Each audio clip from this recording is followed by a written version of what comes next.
Using Molex connectors on your power cables with your power supplies to protect your valuable tubes.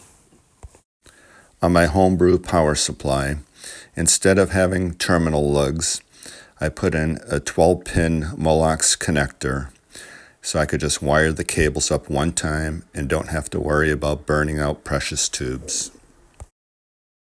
On my K101A kit, battery eliminator kit, and my ARB3 battery eliminator, AB battery eliminator for my antique radios, I used 12-pin Radio Shack Molex female connectors and made pigtail cables to connect to the power supplies so I could use it with my various radios by just plugging in the battery cable from that radio.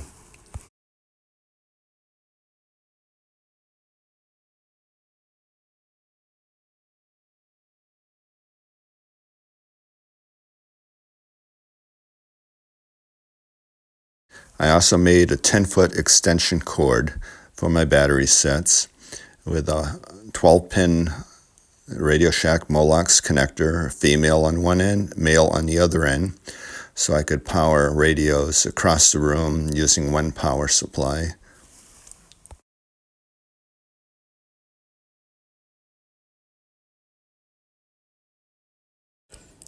I've installed jumpers where necessary on the back of the male end of the connector for my AB biasing.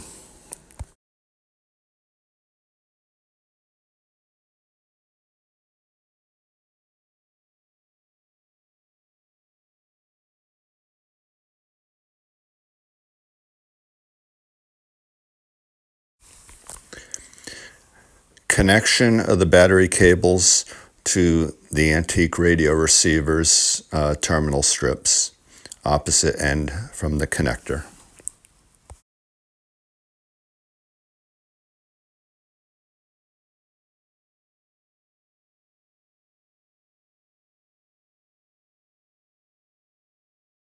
Battery cable connected to my homebrew 2-stage AF amplifier.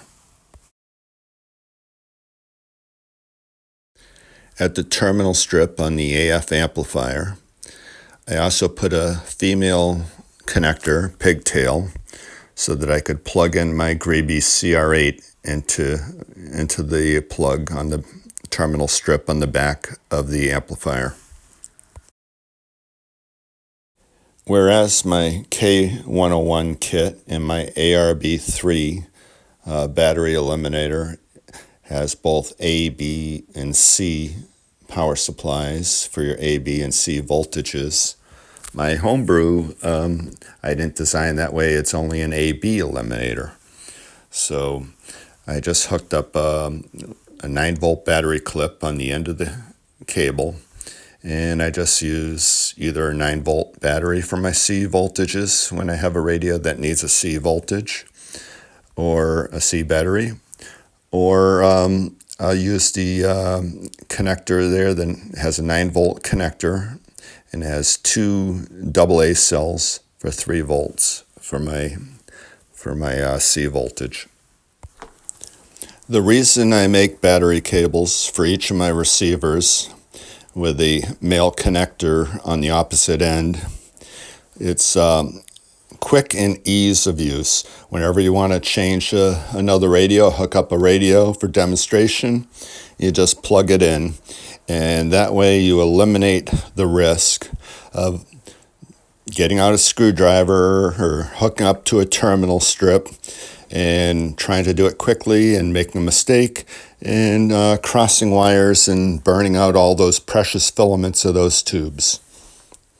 As a famous scholar once said, nobody wants 90-volt B voltage across the filaments. Thanks again for watching. If you enjoyed the video, please give a thumbs up, subscribe, and feel free to comment. Thanks again.